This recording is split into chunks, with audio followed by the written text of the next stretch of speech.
Unas horas la campaña del doctor Abelardo de la Espriella se volvió una realidad. Uno de los abogados penalistas más importantes, destacados y mediáticos del país ha puesto su nombre a consideración de los colombianos para recolección de firmas y convertirse en candidato presidencial. El doctor Abelardo está con nosotros esta mañana. Doctor Abelardo, gracias por darnos unos minutos. Buenos días.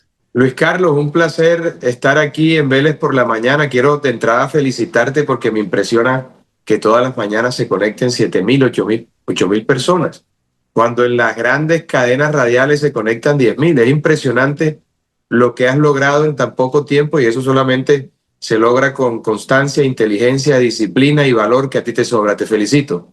Muchas gracias, doctor Abelardo. Y vamos muy poquito tiempo, así que en muy poco vamos a estar por encima de todos esos números combinados. No me cabe la Doctora, menor duda, no me cabe la menor duda, que se agarren.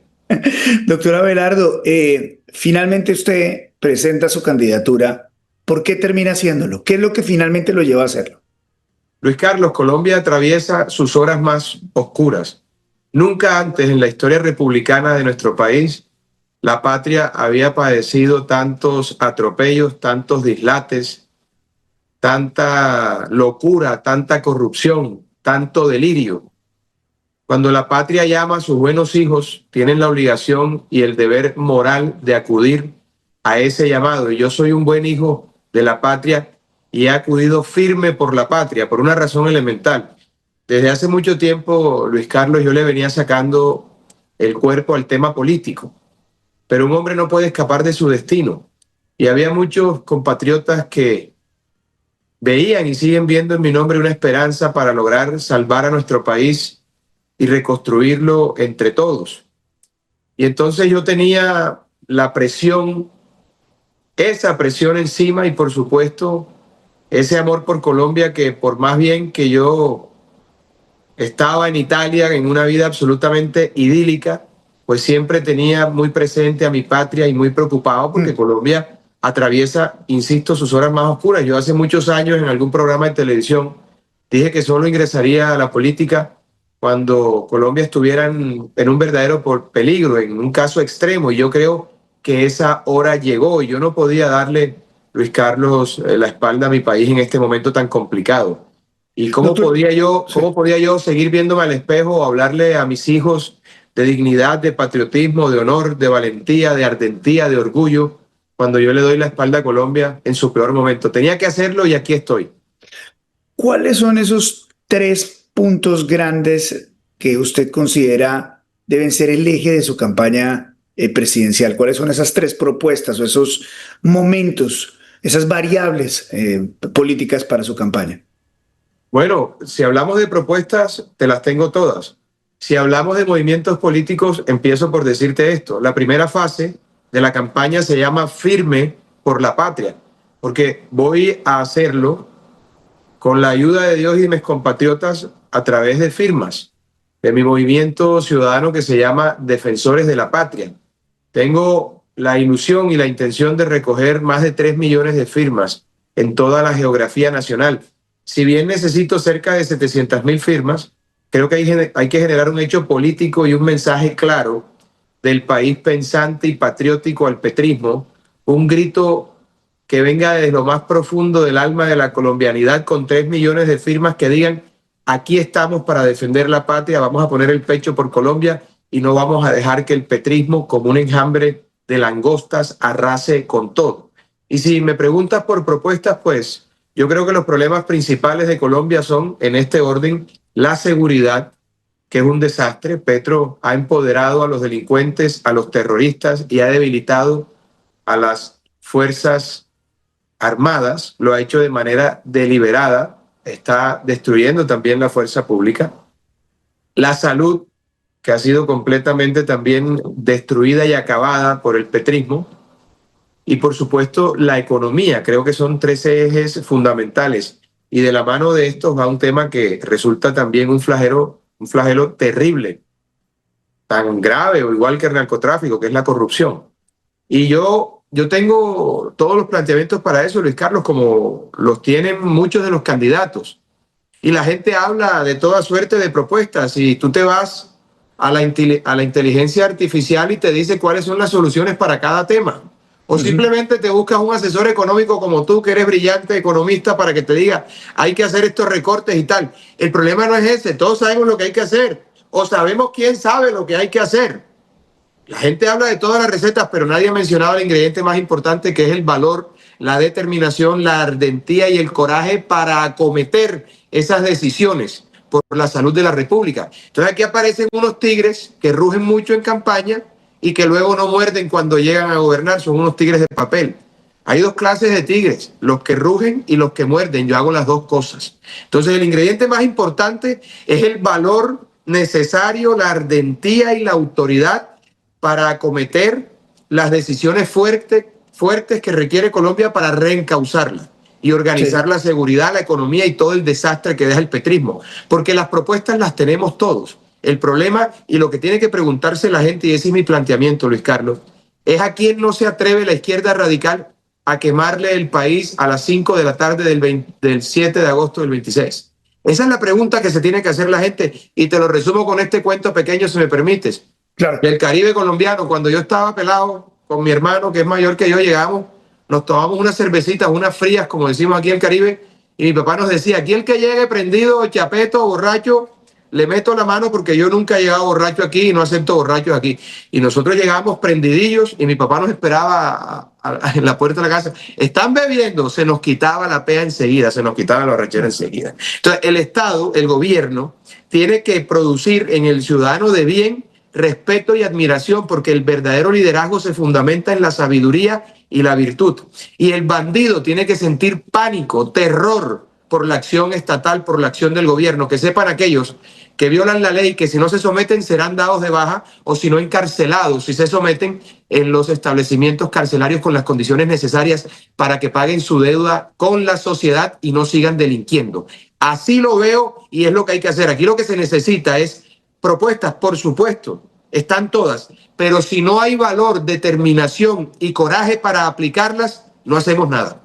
Doctor de la Espriella, cuando usted habla de seguridad, y porque también usted lo ha comentado, pero también porque muchos lo interpretan así, dicen, el doctor de la Espriella, el doctor Abelardo, es el Bukele colombiano. ¿Le molesta esa comparación? ¿La cree firme? ¿La cree coherente o hay diferencias? Yo admiro muchísimo al presidente Bukele, además me gusta su liderazgo sobrio, determinado, sin tanto aspaviento y tanta alaraca. Pero yo creo que nosotros en Colombia tuvimos a un líder que hizo más cosas. Porque es que la gente compara a Colombia con El Salvador, y resulta que El Salvador, Luis Carlos, tiene 21.000 kilómetros. El tamaño de Norte de Santander, uno de los 32 departamentos de nuestra geografía nacional. Nuestra Colombia tiene 1.134.000 kilómetros cuadrados. Eso quiere decir en plata blanca que Colombia son 21 Salvadores, con 2 mares, con todos los accidentes geográficos, con las guerrillas marxistas más antiguas del mundo, con grupos paramilitares, con organizaciones de extorsión en las principales ciudades de Colombia, con tráfico de personas, con tráfico de armas, minería ilegal, todos los líos posibles. A quien yo más admiro y a quien más respeto y a quien más considero por lo que hizo entre el año 2002 y 2010 es al presidente Álvaro Uribe. Ese es un titán, porque las circunstancias de Colombia y los problemas de Colombia son distintos a los de El Salvador. Y no estoy diciendo con esto que no sea grande lo que ha hecho el presidente Bukele. Bukele también es un fuera de serie. Pero nosotros tuvimos aquí al gran colombiano, que es lo único que ha dado resultado. La doctrina uribista es lo único que ha funcionado en Colombia. El resto todo ha sido un fracaso. Entonces ya tenemos el trabajo hecho por el mejor estudiante del salón, y entonces nos vamos a poner a inventar otra cosa. Aquí lo que hay que hacer es remasterizar la doctrina uribista 2.0. ¿Con qué? Con tecnología, con pie de fuerza, con inteligencia artificial, renovando unas alianzas supremamente importantes y determinantes desde el punto de vista militar y comercial con los Estados Unidos de Norteamérica y con el Estado de Israel.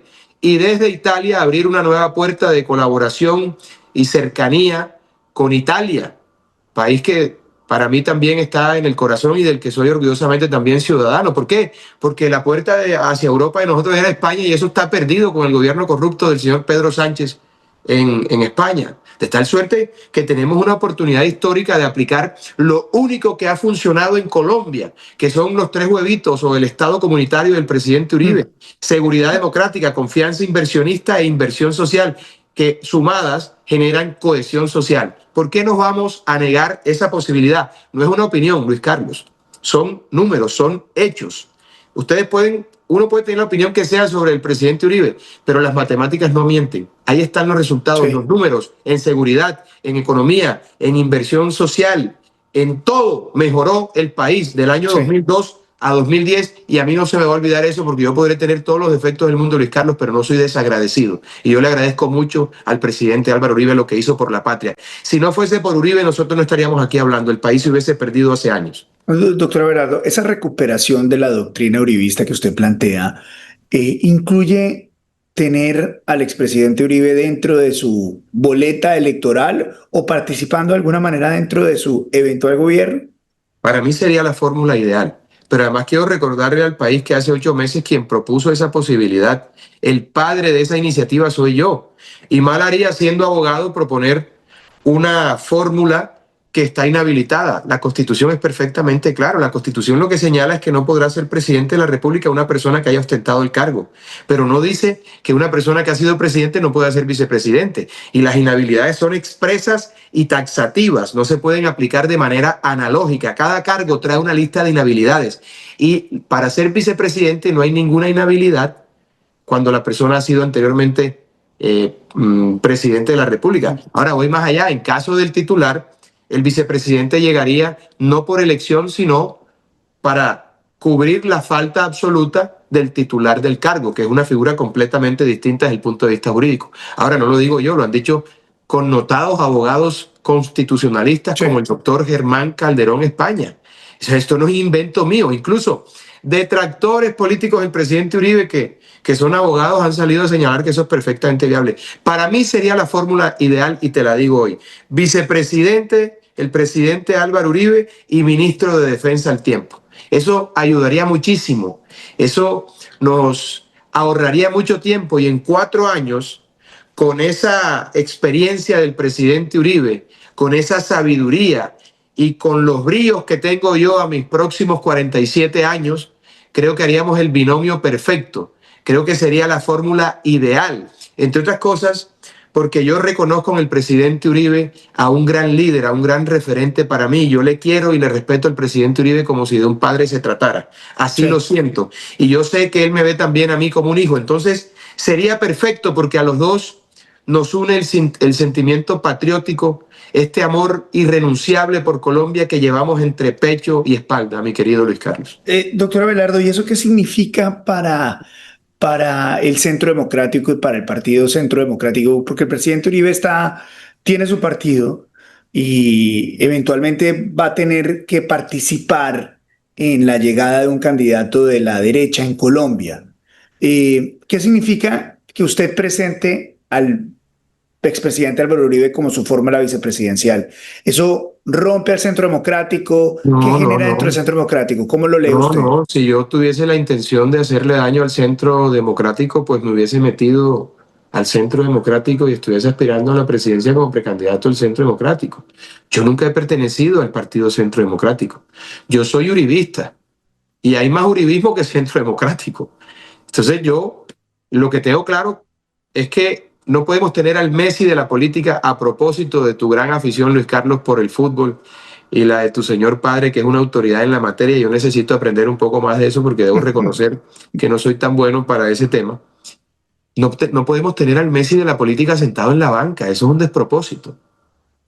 Si yo simplemente digo lo que pienso, lo propongo, pero ya serán los números los que determinen qué pasa, porque si coge fuerza mi candidatura, como yo estimo que va a suceder, con el favor de Dios y el apoyo de mis compatriotas, pues entonces las cosas se van decantando solas. Y mi aliado natural es el Centro Democrático. Y yo respeto muchísimo a los precandidatos del Centro Democrático. Yo quiero mucho a María Fernanda Cabal, respeto mucho a la senadora Paloma Valencia, a la senadora Paola Holguín, al doctor Andrés Guerra y, por supuesto, a Miguel Uribe Turbay, que se debate hoy entre la vida y la muerte. Yo los respeto muchísimo y estamos hacia el mismo objetivo. Y la gente no tiene por qué asustarse, que únanse tal. Los tiempos de la angustia de la gente no son los tiempos de la mecánica y de la política y de la democracia. Yo creo que de aquí a diciembre quedaremos 12 y en marzo estaremos mucho menos. Entonces hay que tener tranquilidad, y yo creo además que son válidas las aspiraciones de todos los que creen que le pueden servir al país. Y también he convocado a Luis Carlos, y quiero ser enfático en eso, a un gran acuerdo patriótico en donde cabe todo el mundo de distintas vertientes y de distintos pensamientos, con eso sí unos imperativos categóricos y unos axiomas irrenunciables, como es el hecho de que en ese acuerdo patriótico no pueden entrar ni Petro ni sus cómplices. Yo no me he regresado de Florencia, en donde tenía una vida idílica y apacible, a contemporizar con los enemigos de la República. Yo he regresado para derrotarlos y para abrazar con el alma a los colombianos trabajadores que día a día se parten el lomo por su familia. Pero a los enemigos de la República como Petro, ni perdón ni olvido, y mucho menos a la gente que lo ha secundado, que son sus cómplices y que han tratado por todos los medios de destruir la República. ¿Su campaña es una campaña de extrema derecha? No, pero qué extrema. Luis Carlos, mira, vamos a hacer el siguiente ejercicio con tu venia. Yo creo que esto no es un tema de ideologías. Esto es un tema, Luis Carlos, de principios fundacionales, de valores. Yo a tu gran audiencia le pregunto, ¿ustedes estaban mejor antes o después de Petro? Ustedes saben la respuesta. Ténganla ahí en la cabeza. Y dos, ¿usted quiere que a su hijo no se lo maten por un celular o le echen escopolamina? ¿Usted quiere que haya seguridad para no tener miedo cuando sale a la calle o cuando un hijo suyo no regresa temprano a casa? ¿Usted cree que la familia es el núcleo fundamental de la sociedad? ¿Usted cree en Dios? ¿Usted cree en el trabajo honrado? ¿Usted cree que hay que empoderar a la fuerza pública y no debilitarla y perseguirla? ¿Usted cree que hay que someter a la delincuencia, a los terroristas, a los narcotraficantes, a los corruptos? Y si no se someten, pues hay que hacerles caer todo el peso de la ley. ¿Usted cree en la economía libre de mercado y en la propiedad privada como yo? Usted está de mi lado. Llame a eso como quiera. Yo no creo que eso sea de extrema derecha. Yo no creo que un tipo que tiene un matrimonio con 4 hijos, con una mujer maravillosa, 18 años, creando empresa, sin robarme nunca a nadie, sin brincarme una nómina, pagando impuestos correctamente como se debe, arriesgando capital para hacer empresa, una cosa que es tan complicada en Colombia, que tiene trabajadores que llevan conmigo 30 años y que los considero mi familia, que no ve divisiones sociales porque entiendo que al final de la ecuación todos vamos a destilar cadaverina, y que además es un demócrata a carta cabal, porque es que yo soy un hombre que respeta el Estado de Derecho y el imperio de la ley. ¿Cómo se supone que una persona que respete la Constitución y la ley puede ser de extrema derecha? Una persona de extrema desconoce la ley. Yo lo que soy es de extrema coherencia. Defiendo unos principios y unos valores fundacionales que dieron origen a nuestra república, y por eso estoy aquí, porque quiero ser el puente entre esos valores y principios que se han perdido, porque no hay ejemplo desde la cabeza del Estado y el futuro que se merece Colombia. Quiero ser el puente entre esas dos realidades para unirlas y llevar a Colombia al sitio que se merece, con seguridad, con prosperidad económica para todos, con alegría y esperanza, con salud, con educación y con un sueño que tengo, Luis Carlos, que Colombia sea un país de propietarios. Yo quiero que todo el mundo en Colombia tenga su casa, porque eso le aliviana el alma a la gente, tener su casa propia. Y quiero también que Colombia sea un país sin hambre. Por eso me comprometo solemnemente a trabajar por eso y a no salir del país en 4 años, para irme a cada uno de los 32 departamentos a ejercer como corresponde, con un puesto de mando unificado, para liberar al país de la inseguridad y imponiendo la paz, no negociándola con los bandidos o arrodillando al Estado, a los delincuentes, imponiendo la paz como tiene que ser, con la fuerza de las leyes y las armas de la República. Me comprometo solemnemente a eso. Yo no he venido aquí a hacer plata, Luis Carlos. Yo he venido a hacer patria, porque no hay virtud republicana más importante que el patriotismo. y es lo que quiero legarle a mis hijos, porque he conseguido todo lo que he querido, he materializado todos mis sueños, porque yo soy un hacedor de cosas, soy un soñador, pero soy un soñador que hace, porque he pagado nómina, porque he creado empresas, porque he creado legado, porque no he vivido de la teta del Estado, porque no he tenido contratos públicos y tampoco puestos, porque vengo de afuera de la política a manejar el Estado como una gran empresa, como lo que es, porque la empresa más grande de un país es el Estado, y es inconcebible que gente que no sabe generar riqueza, que no ha pagado una nómina y que no ha creado empleo, termine manejando la empresa más importante del Estado. A eso he venido, mi querido Luis Carlos, con determinación, ardentía, valor y patriotismo, a ofrendar mi vida, si es necesario, por la salud de la República. Y yo soy un gladiador, hermano. Vengo a pelear por Colombia y tengo la espada afuera. Estoy firme por la patria. Pues, doctor Abelardo, con ese ímpetu que lo conocemos siempre y con esa energía y esa determinación, le deseamos muchísima suerte en su candidatura. Entendemos lo que está haciendo porque conocemos a su familia y sabemos que usted no tendría por qué estar metido en nada de esto, pero lo está haciendo. Le mando un abrazo enorme y le agradezco mucho por su tiempo, doctor Abelardo. Luis Carlos, muchas gracias. Un abrazo fraterno a todos mis compatriotas. No se desesperen, que cuando las cosas están más oscuras es cuando va a amanecer. Y además siempre queda una última jugada. En una partida de billar, en una partida de ajedrez, en una partida de fútbol, en la partida de la vida y del futuro de la patria, siempre queda una última jugada y yo le pido que la juguemos juntos. Vamos a salvar a Colombia, vamos a reconstruirla entre todos y para eso tenemos que votar responsablemente por una persona que se atreva a defender la patria como corresponde. Por eso los invito a todos a que se inscriban en defensoresdelapatria.com, a que me ayuden a recoger esas firmas para que estemos todos en la misma línea, en el mismo ejército democrático que va a defender la institucionalidad y la libertad. Firme por la patria, firme por la patria. Un abrazo, doctor Abelardo, y muchísimas gracias. Mucha suerte. Gracias. Vamos a hacer una breve pausa, continuamos con más acá en Vélez por la Mañana de B2 en la radio digital 100% independiente. Y recuerda, suscríbete acá a mi canal de YouTube. Cuéntale a tu familia, a tus amigos que tenemos noticiero en tu bolsillo. Vélez por la Mañana a las 7 de la mañana. Suscríbete.